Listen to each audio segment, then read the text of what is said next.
नमस्कार दोस्तों, मैं हूं राघवेंद्र सिंह, पूर्व सैनिक वेलफेयर एसोसिएशन जालौन चैनल में आप सभी दर्शकों का, सैनिक परिवारों का हार्दिक स्वागत करता हूं। दोस्तों, आज के वीडियो में आप लोगों के बीच बहुत ही महत्वपूर्ण जानकारी लेकर के आया हूं, जैसे कि एमएससीपी हवलदार, जिसका एडजस्ट नहीं हो रहा है या एडजस्ट तो हो गया है, परंतु पे लेवल 4 के मुताबिक ही उनकी बेसिक दी जा रही है। इसके अलावा ओआरओपी की कोई किस्त नहीं मिली है या ओआरओपी में उनकी पेंशन में रिवीजन नहीं हुआ है। इस प्रकार की अनेक वेलफेयर से रिलेटेड कुछ पॉइंट मैं इस बोर्ड के माध्यम से आप लोगों के बीच साझा करूंगा। चलिए दोस्तों, बोर्ड के माध्यम से बताता हूं कि आज मैं किन किन बिंदुओं पर चर्चा करने वाला हूं। सबसे पहले grant of MSCP to havildar grade. ये निर्मल सिंह जी हैं, पंजाब के रहने वाले हैं, सिखलाई रेजिमेंट से सन 2006 में रिटायर हुए थे। इनको एमएससीपी टू हवलदार नहीं मिल पा रहा है, जबकि इनको लागू है। संगठन के प्रयास से इनकी कार्रवाई की जा रही है, आगे विस्तार पूर्वक बताऊंगा। Number 2, non adjustment of MSCP havildar. ये अमरीक जी हैं, ये भी पंजाब के रहने वाले हैं, आरटी रिकॉर्ड ऑफिस से सेवानिवृत्त हैं। इनका जो एमएससीपी हवलदार था वो एडजस्ट नहीं हो पा रहा था। एमएससीपी हवलदार तो इनको मिला है, बट इनको पे लेवल 4 की बेसिक दी जा रही थी। इसकी भी चर्चा आगे वीडियो में करूंगा। नंबर 3, पिताजी का नाम की स्पेलिंग और जन्मतिथि सुधार में लगे 4 साल। राजरिप रिकॉर्ड राघवेंद्र सिंह। ये तो मैं स्वयं हूं, मेरे पिताजी के नाम में त्रुटियां थी, स्पेलिंग में कुछ त्रुटियां थी और उनकी डेट ऑफ बर्थ में भी त्रुटि थी। उसको सुधार के लिए मैं लगातार 4 साल से प्रयास कर रहा हूं और 4 साल के बाद में ये मुझे सफलता मिली है। मैं राजरिप रिकॉर्ड को बहुत बहुत धन्यवाद देना चाहता हूं, आखिरकार हमारा काम उन्होंने किया। इसके अलावा 4 नंबर ओआरओपी 2 की चौथी किस्त संगठन के प्रयास से मिली, 82,000 की किस्त। ईएमई रिकॉर्ड ऑफिस से सेवानिवृत्त हैं, मोहनपुर कुदारी के रहने वाले हैं भारत सिंह। जो भी ऐसे सैनिक हैं जिनका माइग्रेशन स्पर्श में होने के बाद में ओआरओपी 2 की एक किस्त, 2 किस्त या तीनों किस्त या पूरी किस्तें नहीं मिल पाई हैं, ऐसे सैनिक हमारे संगठन से संपर्क करके अपनी किस्तों को प्राप्त कर सकते हैं। 5वां, इसके लिए मैं जानकारी पूरी आपको बताऊंगा कि किस प्रकार से इनकी चौथी किस्त 82,000 की ये लटक गई थी। 5वां, फैमिली पेंशनर की पेंशन 14,858 से 15,443 हुई। ध्यान नहीं दिया तो होता रहेगा नुकसान, आपकी पेंशन में लॉस होता रहेगा। ओआरओपी 3 में इनका रिवीजन हो गया, परंतु रिवीजन के बाद भी इनकी बेसिक, इनकी रैंक और क्वालिफाइंग सर्विस के आधार पर 14,858 रुपए फिक्स कर दी गई। परंतु जब हमारी टीम से उन्होंने अपनी पेंशन को चेक करने के लिए कहा तो हमने देखा कि उनकी पेंशन तो 15,443 होनी चाहिए। इसके लिए हमने सीपी ग्राम पोर्टल पर उनकी शिकायत दर्ज करवाई और उनके पेंशन कार्यालय से संपर्क किया और आखिरकार उनकी पेंशन 14,858 से बढ़ा करके 15,443 कर दी गई है। ऐसे जो भी सैनिक हैं जिनका ओआरओपी 3 में रिवीजन हुआ है, कृपया करके अपनी पेंशन को वर्कआउट कर लीजिए, चेक कर लीजिए, अन्यथा क्या पता आप कम पेंशन ही लेते रहें। आगे विस्तार पूर्वक बताऊंगा। Number 6, submission of claims for revision of basic पे। एमएससीपी नायब सूबेदार ये राम बहादुर सिंह हैं, शाहजहांपुर के रहने वाले हैं।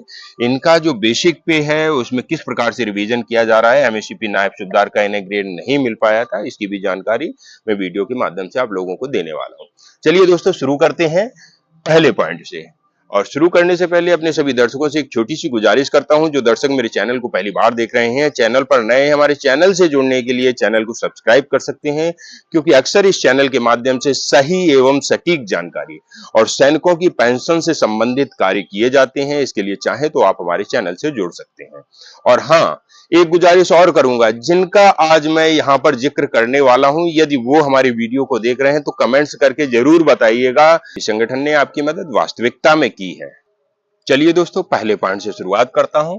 Grant of MSCP to havildar grade 2006, सिखलाई निर्मल सिंह जी हैं। ये निर्मल सिंह जी हैं जो कि सिखलाई रेजिमेंट से रिटायर्ड हैं। इनके लिए संगठन ने प्रयास किया और इनके रिकॉर्ड ऑफिस को पत्र भिजवाए, पत्राचार किया और इनके रिकॉर्ड ऑफिस से आप स्क्रीन के माध्यम से देख सकते हैं कि किस प्रकार से एक लेटर जारी हुआ, grant of MSCP to naik grade and MSCP to havildar grade Nirmal Singh ji के लेकर के। ये लेटर जारी हुआ है 8 जनवरी 2025 को और ये दिया गया है 5 सिखलाई को, और एक कॉपी इनको भी भेजी गई है। इसमें कहा गया है कि इनका जो एमएससीपी 2 हवलदार ग्रेड है वो इनको लागू है और इसके लिए आप बिलिंग अनबिलिंग सर्टिफिकेट भेजिए।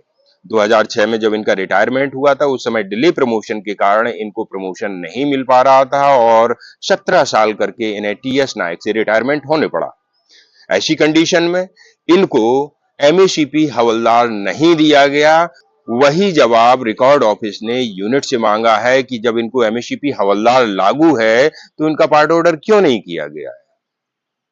ऐसे जो भी सैनिक हैं वो संगठन से संपर्क करके अपनी पेंशन में सुधार करवा सकते हैं। Number 2, non adjustment of MSCP havildar. ये अमरीक जी हैं, आरटी रिकॉर्ड ऑफिस से सेवानिवृत्त हैं।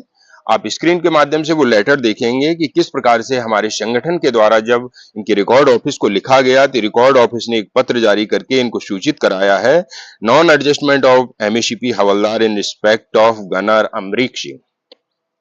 ये 16 जनवरी 2025 का लेटर है और इन्हें डायरेक्ट इन्फॉर्म किया है कि आपकी पेंशन में सुधार कर दिया गया है और इसके लिए आप अपने पीपीओ को चेक करें। जो आपका हवलदार ग्रेड का पे लेवल था उसके मुताबिक आपकी पेंशन को कर दिया गया है। इससे संबंधित जो भी एरियर है वो आपके खाते में क्रेडिट कर दिया गया है। तो ऐसे जो भी सैनिक हैं जिनका पे लेवल 5 होते हुए भी पे लेवल 4 की पेंशन मिल रही है, तो जब तक आप प्रयास नहीं करेंगे तो आपको आपका हक नहीं मिल पाएगा। और अमरीक जी ये देख रहे हैं तो कमेंट से जरूर करिएगा। नंबर 3, पिताजी का नाम स्पेलिंग और जन्मतिथि सुधार में लगे 4 साल।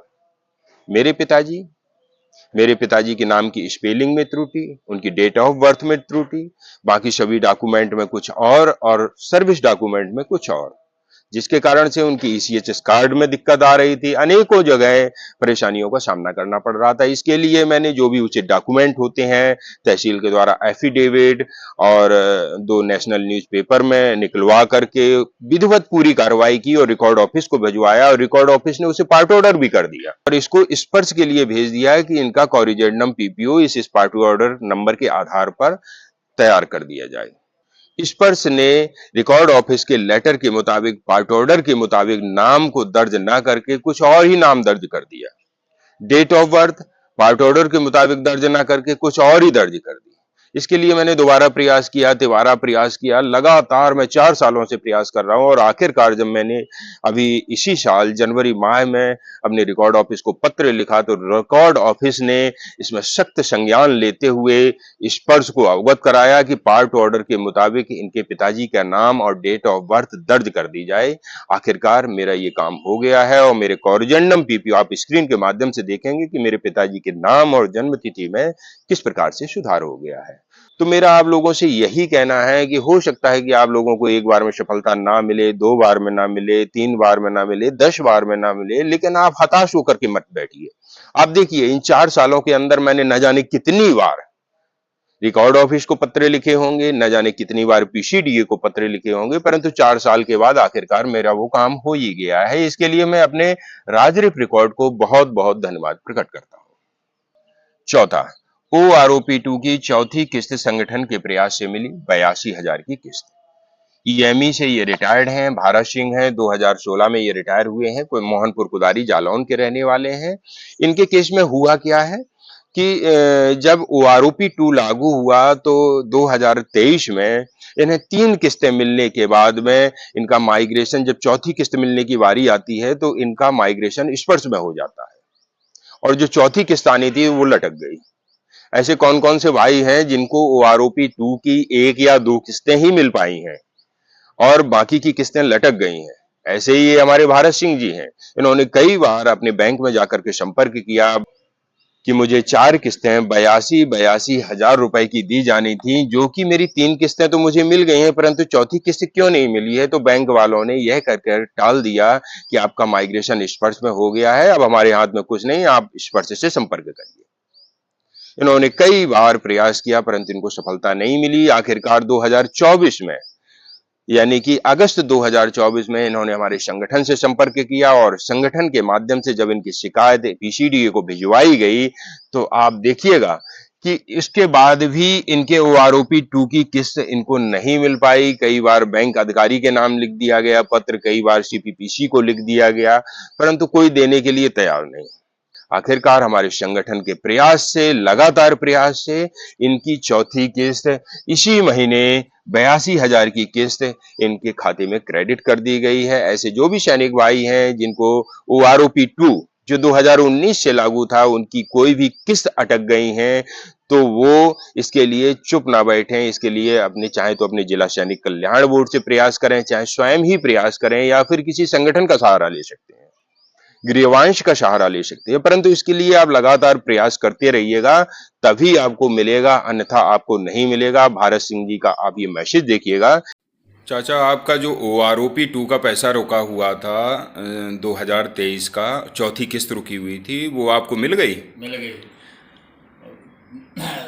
पूर्व सैनिक वेलफेयर एसोसिएशन को बहुत बहुत धन्यवाद। इन्होंने हमारा रुका हुआ पैसा और ओआरओपी 2 का जो 82,391 रुपये था जो इन्होंने दिलाया, इसके लिए मैं बहुत बहुत इनका शुक्रगुजार हूँ। थैंक यू, धन्यवाद। धन्यवाद।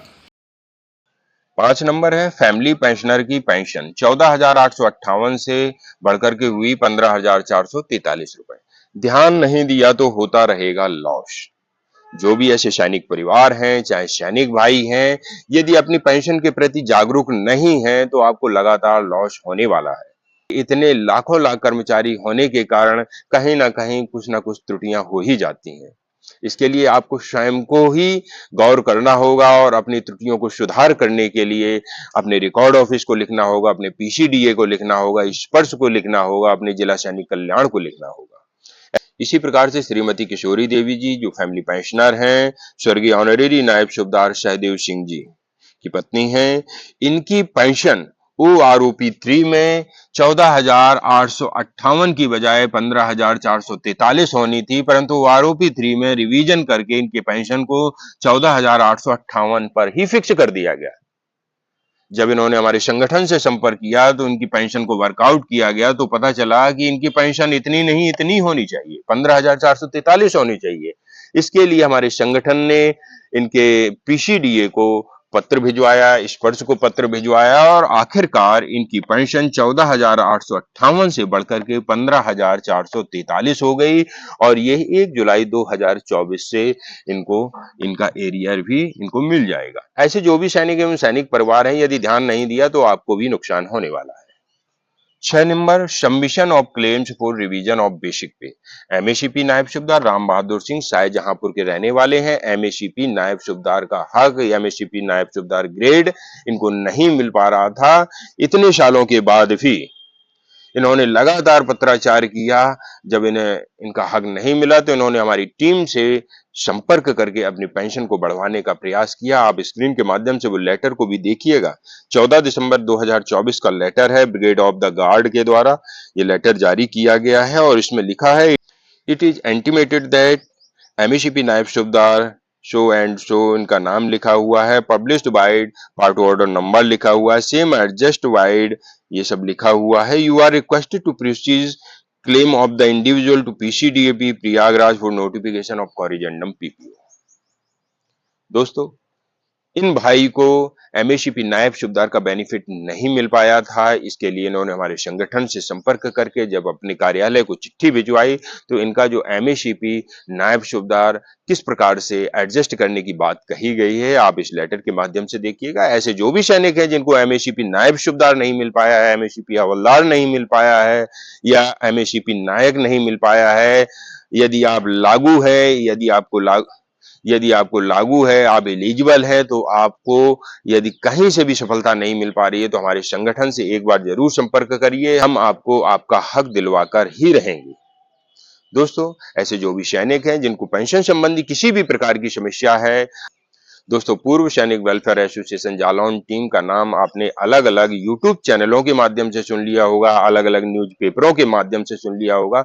वाकई में ये एसोसिएशन सैनिकों की समस्याओं के लिए लगातार प्रयास करता रहता है। सैनिकों को किसी भी प्रकार की समस्या ना हो इसके लिए संघर्ष करता रहता है, उनसे कांटेक्ट करता रहता है। ये संगठन एक रजिस्टर्ड संगठन है और पूर्व सैनिक वेलफेयर एसोसिएशन का कार्यालय डिस्ट्रिक्ट जालौन में, उरई शहर में है। आप चाहें तो कभी भी आ सकते हैं और अपनी पेंशन संबंधी समस्याओं का निराकरण करवा सकते हैं। और अपने सभी दर्शकों से जिनका काम अभी तक मैंने करवाया है या हमारी टीम के द्वारा हुआ है, कमेंट्स के माध्यम से जरूर बताएं, क्योंकि आपका एक कमेंट हमारे लिए अति महत्वपूर्ण है। चलिए दोस्तों, ऐसी ही महत्वपूर्ण जानकारी लेकर अगले वीडियो में फिर मिलूंगा। तब तक के लिए जय हिंद, जय भारत। और हाँ, जो भाई चैनल पर नए हैं या पहली बार वीडियो को देख रहे हैं, वो सब्सक्राइब जरूर कर लीजिएगा, क्योंकि सही एवं सटीक जानकारी आप लोगों को इसी चैनल के माध्यम से अक्सर दी जाती है। धन्यवाद। जय हिंद। वंदे मातरम।